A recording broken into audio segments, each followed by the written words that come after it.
Sa panahon ng mabilis na impormasyon at kaliwat ka ng balita, kailangan mo ng isang channel na mapagkakatiwalaan, diretso at para sa bayan. Ito ang Balitang Pambansa, ang iyong bagong tahanan ng mainit na issue, tunay na impormasyon at mga balitang hindi mo dapat palampasin. Mula sa mga trending na kaganapan sa social media hanggang sa mga seryosong isyong pambansa. Bantay kami sa bawat sulok ng bansa para sa iyo. Hindi lang basta chismis, kundi validated news, mga impormasyon na may batayan at mga kwento ng tunay na buhay Pilipino. At kung gusto mong laging nauuna sa kaalaman, huwag kalimutang mag-like, mag-share at higit sa lahat, mag-subscribe. Dahil sa Balitang Pambansa, balita mo, boses mo, bayan natin ito.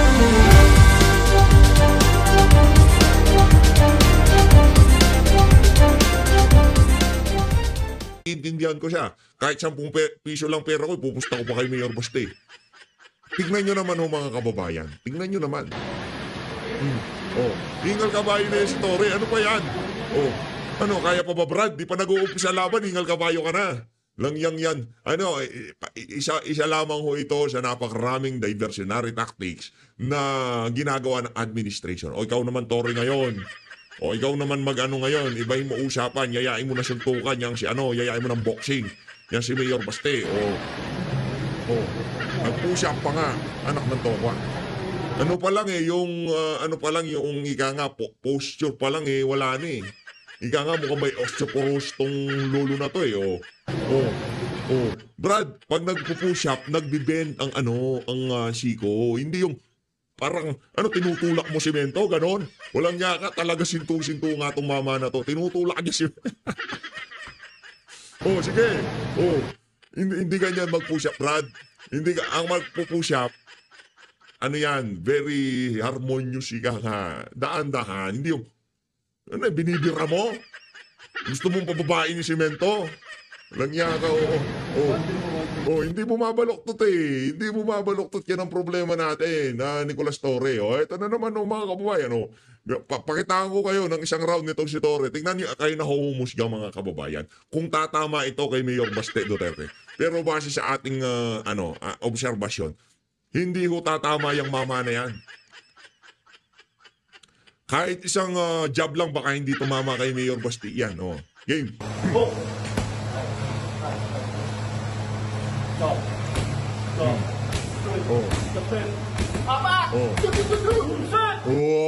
Talaga naman. Yan ang sinasabi ko. Training lang ng training, Brad. Naku, pagka tinamaan ka nung left hook, right hook, nitong left hook, right straight, nitong si Mayor Baste, may kalalagyan ka, walang yakang Tory ka. Hinahamon ka naman nito si Jay Guevara, ayaw mo naman lumaban. Naduduwag ka kay Jay Guevara. Dahil pagka kung sakaling hindi nakatama si Jay sa'yo, hahamunin ka na lang yan sa palakasan sa pagkain. Hindi mo na makakatalo kay Jay. Nakita nyo katawan ni Jay Guevara, di ba? Malupit yan. Shoutout Jay Guevara. Mag-subscribe kayo kay Jay Guevara. Malupit yan. Wala na, pagod na. Nako. Napakalaking insulto, di ba? Kung gusto ko makita mabugbog yan si Torre. Pag nabugbog yan si Torre, pagka ika nga na-knockout yan itong si Mayor Baste, magpapaparty ako. Lahat ng subscriber ko imbitado. Yan. Di ba? Magpapaparty ko tayo mga kababayan. Lahat kayo imbitado. Pag nanalo si Mayor, pagka na-knockout ni Mayor Baste, gusto ko yung tipong, yung tipong parang lasing na tong si Torre, pagka tinagtag, ganyan si Torre, yung tipong binilangan na ng 1,000, di pa rin tumatayo. Yun ang gusto kong makita. Yung mabigyan talaga yan ni Mayor Baste, yung tipong labanan nyo na para yung tipong, yung sama ng loob natin, ibibigay namin sa iyo lahat. Yung isang sapak para sa akin yan, para dito kay Torre. Hindi, doon sa boxing nila, hindi ko sasapakin yan Hindi naman ako inhahamon Kumbaga, yung isasapak nitong si Mayor Baste dito kay Torre, inaalay ko yon para sa mga kababayan natin dito sa PH Update. Nagigil dyan sa pagbubuka niya si Nicolas Torre. Tsaka. Oh. Oh, straight. Nako. Oh. Oh, wala na, pagod na. Hanggang doon lang ho siya mga kababayan. Hanggang doon lang si Nicolas Torre, oh, yan. Wala na, oh. Ano pa eh, isang round pa lang, yung bunganga niya ay nakabunga na. Paano mo lalabanan si Mayor Baste? Dapat i-hype natin to. Yarin lang mga Pilipino nasa bahay. Tuloy na natin yan. Pero ang problema kasi dito, garabyado itong si Mayor Baste sa'yo eh. Mukha ni si Mayor Baste, medyo kahawig-gawig ko eh. Yung gandang lalaki talagang nasa amin eh. Pero ang problema dito, wala ka nang babasagin, basag-basag na eh. Wala ka nang sisirain eh. Anak ng toka. Kahit nga sa aso, lugi ang aso dito pag nanghiram ng mukha eh, di ba?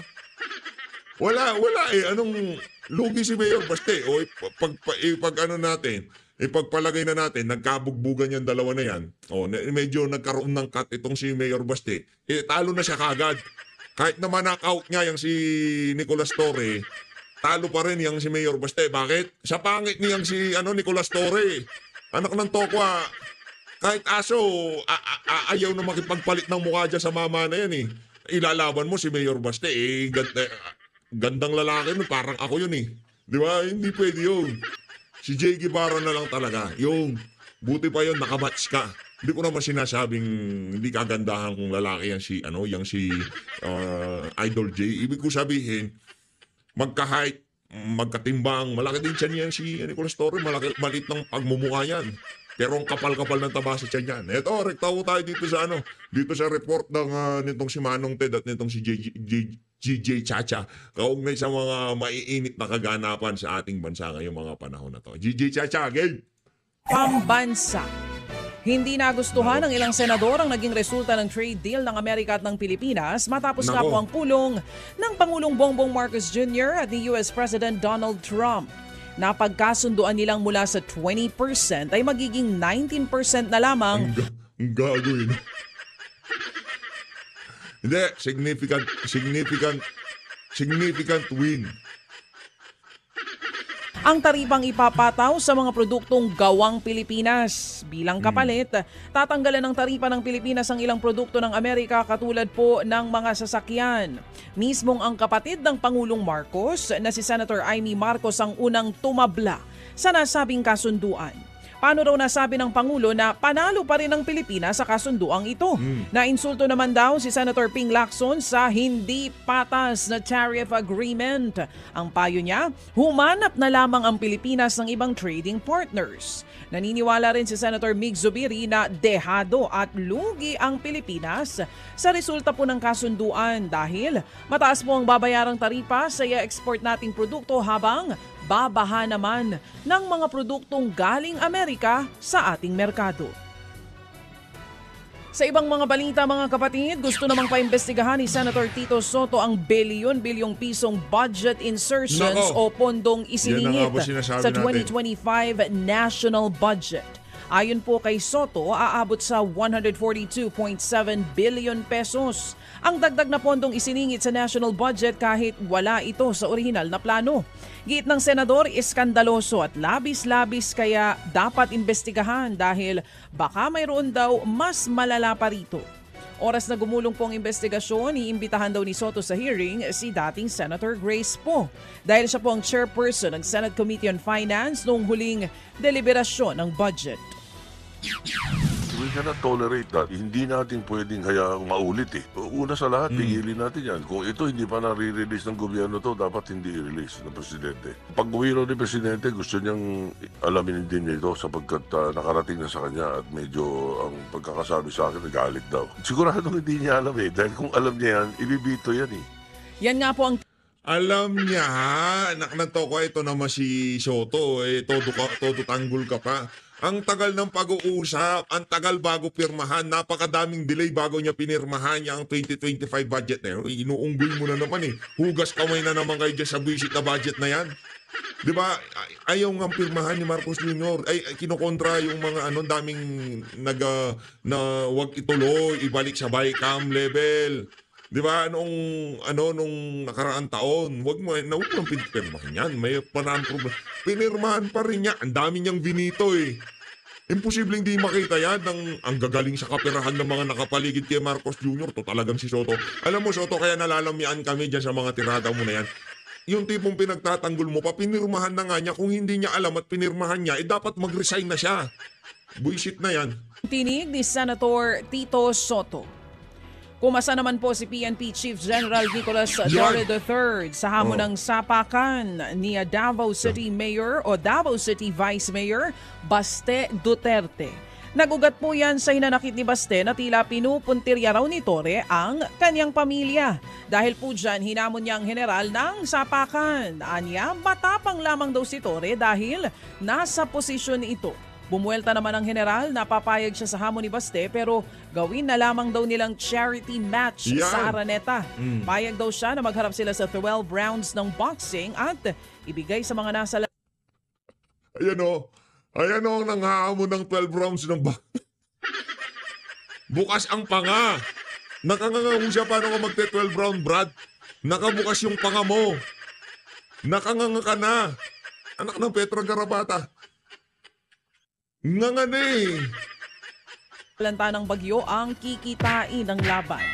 Wala pang tugon sa pahayag ni Torre si Vice Mayor Duterte. Mga kapatid, 7:28 ang Eto na rekta na tayo dito sa interview nitong si DJ Chacha dito kay Attorney Conti. Attorney Conti ang kokote. Ito, pakinggan natin. Kung okay na po ang kanyang linya. Attorney? Hello, Attorney? Good morning! attorney. Maganda Attorney, kinakabahan na yun. Kinakabahan na. Ano to? Bakit hindi sinagot ni Sarah? Nasa detention facility pa ba itong si Tatay Digong? Ano nangyari dyan? Ayan, Umaga sa mga Shokoy at Sirena na pumapasok sa trabaho at sa eskwela. So Sirena tayo today, Attorney Cristina Conti. Akala ko sa mga syunga. Shokoy, iba yung Shokoy sa syunga. Ikaw talaga. Ginagalit mo na naman sila. Oo. Okay, go ahead. Ito na. Okay. Attorney Cristina Okay na ang Conti. sound. Ito po, hindi na cancel ang ating usapan. Pero ang hiling nga po ng depensa nitong dating Pangulong Rodrigo Duterte, i-cancel muna yung confirmation of charges on September 23. Ano po yung magiging implications nito sa kaso ngayon? At ano po ba yung tinatawag nila na dapat status conference muna? Sa proseso ng ICC, paano nyo po i-explain yan? Una, di umano kasi may impormasyon na hindi pa sila natanggap at merong impormasyon na late silang natanggap. So marami ito.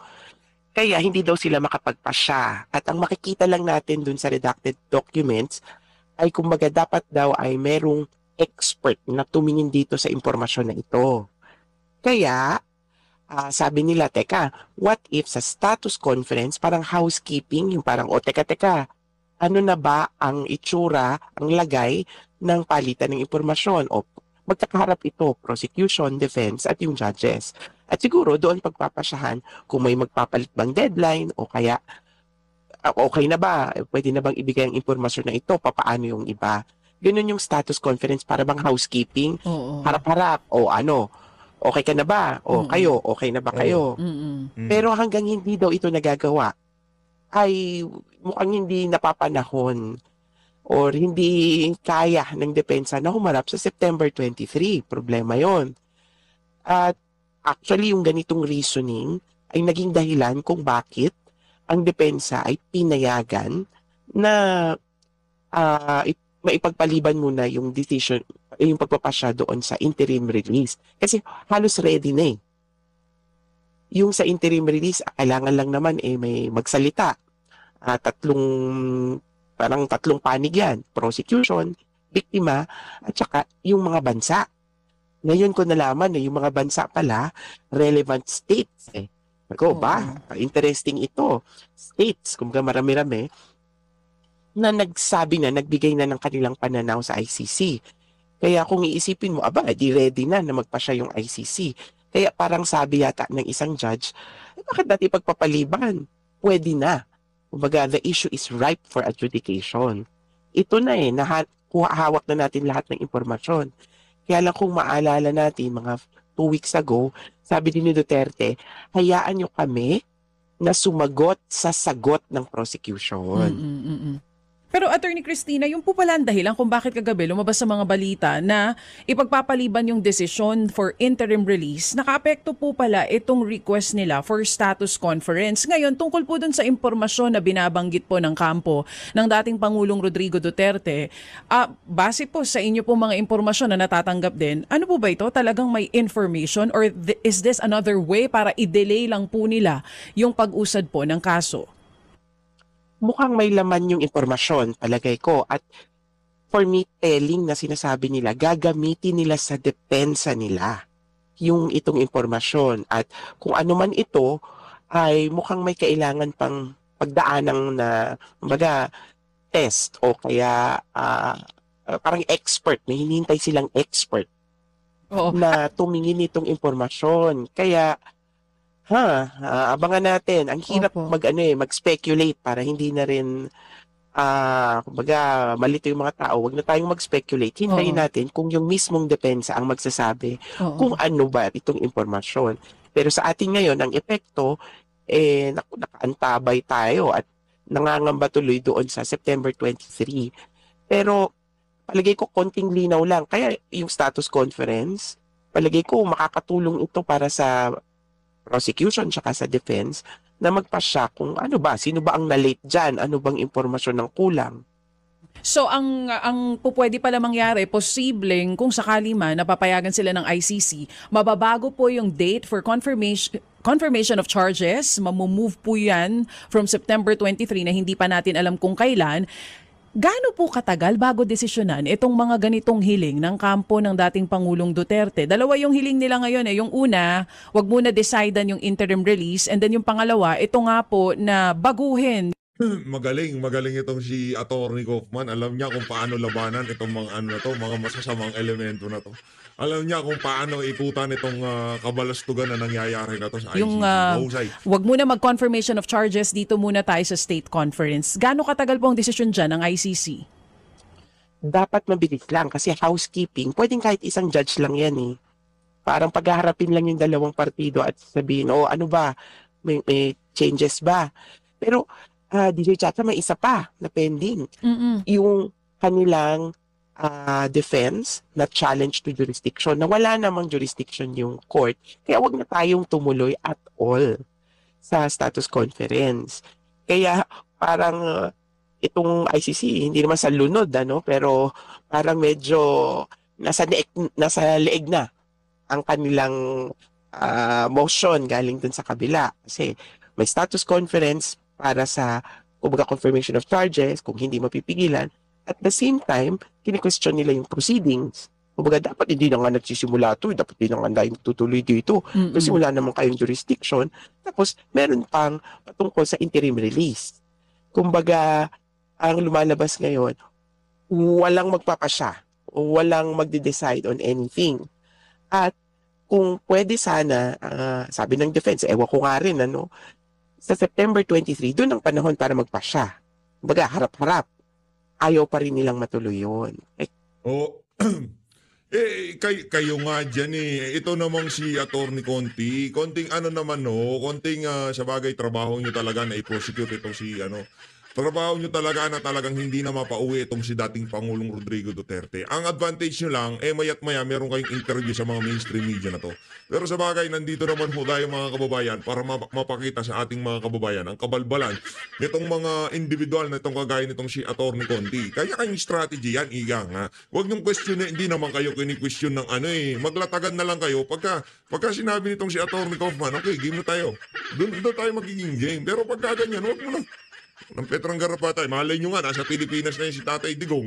Di ba? Kaya sabi namin nakaka-worry, nakaka-concern na maski yung defense, sila pumapayag na ipagpalit. Kasi yung interim release, kung ako gusto kong lumaya, pagpasahan nyo na ngayon.